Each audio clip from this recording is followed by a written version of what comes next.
Clutter isn't just annoying, it's expensive. And most families don't even realize how much money quietly disappears just because of the excess stuff sitting around their house. With 4 kids, I started noticing something. The more that we had lying around, the more money we seemed to spend. That sounds a little strange and a little bit counterintuitive, but let me explain. The thing is, clutter doesn't just take up space, it causes friction. And friction costs money. Let me repeat that. Friction costs money. We've all been in this scenario before. You're looking around the house, searching for that one thing, whether it's a pair of scissors, a roll of tape, some batteries, that toy you lost, well, that toy that your kid lost a couple weeks ago, and you just can't find it. Or you're at the store and you start thinking about the stuff that you don't have or the stuff that you might need, but you're not really sure, because when you don't know what you actually have at your house, you end up buying more and you end up buying stuff that you don't need. For our family in particular, there have been countless times when we've brought home extra cleaning supplies, extra school supplies, extra whatever, just because we thought we didn't have that item at home already. We've bought groceries we thought we didn't have. We've bought charging cables we thought we needed. And all because there was just too much clutter in our home for us to effectively look for and find that item.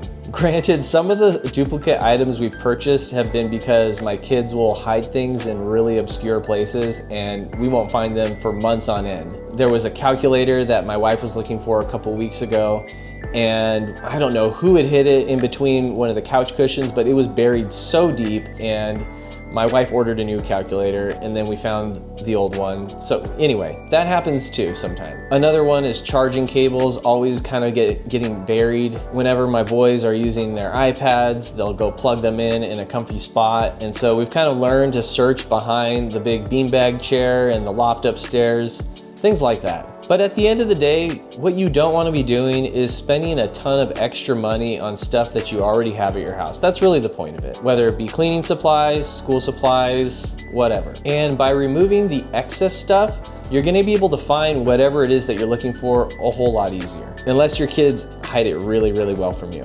Another way clutter is costing you so much more than you thought is in storage. In the past, we've spent so much money on storage containers and storage bins and shelf spacing in the garage and whatever it is that we needed to put stuff away in so that we could maybe use it later or maybe not use it later, just because we felt bad about kind of throwing it away. And then we've moved to larger homes thinking we've needed more space. I mean, that wasn't the only reason that we moved, but getting a bigger house does mean you have more space to then put your stuff in. So we thought, oh, that'll just fix all of our space needs. And all that extra space that we thought we were gonna have ended up getting filled up to capacity within a year. I think there are some fish, I think like a goldfish and some amphibians or reptiles or something that will just kind of grow to the environment that they're put in with the right circumstances.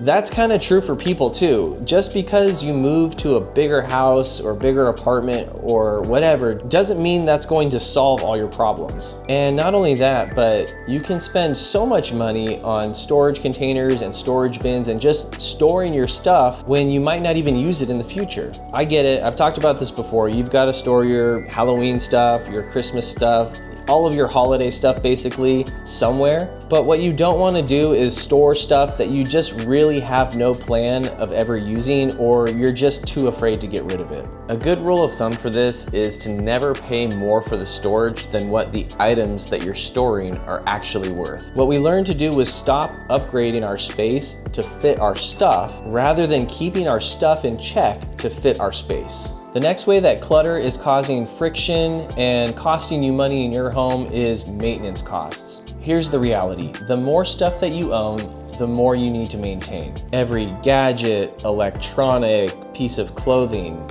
every single thing that you buy needs to be maintained in some way, shape, or form. This is especially true of really complex gadgets like, say, a coffee maker or an espresso machine. And I get it, you might use that coffee maker or espresso machine every single day. The point is, everything you own just adds up to a little bit of maintenance for all those little things. Every single thing needs to be maintained in some way. Just ask yourself the question, is the item I'm buying worth the time and money it's going to spend to maintain it? Also, the more stuff that you own, the more difficult it is to clean around the house. And this is 1000% true about toys. Between my 4 kids, we have a lot of toys lying around. And more toys, more stuff doesn't necessarily equal more joy. But what it does equal is more time spent cleaning that stuff up around the house rather than doing what we really want to do, whatever it is, playing board games, going on a walk, going out together somewhere, doing simple things around the house with each other.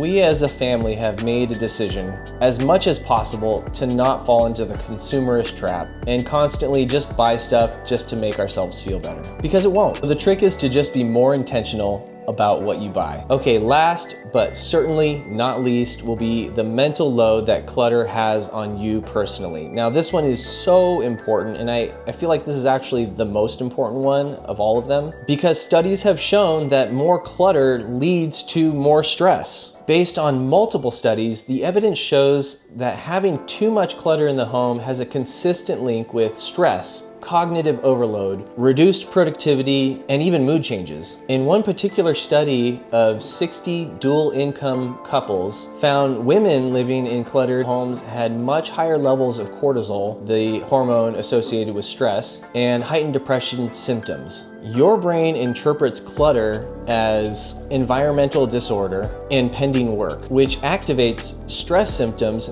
similar to unresolved demands. And if that wasn't bad enough, clutter overwhelms the brain with visual stimuli, making it harder to concentrate. This is really important for you home office people. I'm right there with you, because this could lead to reduced productivity. Simply put, reducing the amount of stuff lying around your house is just going to help your brain function better. So what are we supposed to do about all this? Having 4 kids, I've resigned myself to the fact that I'm not going to have a picture-perfect home, and really nobody does. My home and your home is not going to look like the ones in the designer magazine or the furniture catalog. It's not going to look like the model home, because that's just not reality. That's not my reality, that's not your reality.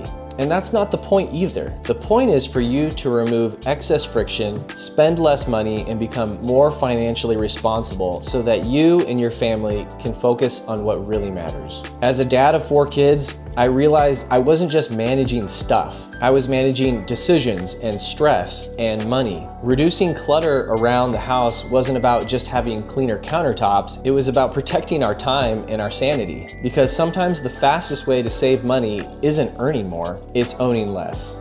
If you've made it to the end of the video, I just want to thank you again for being here. Thank you so much for watching, and please give it a like, please give it a subscribe if you enjoyed this content, and please comment down below what you've cleared out of your home recently to reduce clutter in your life. And I hope to see you guys again in the next video. Bye.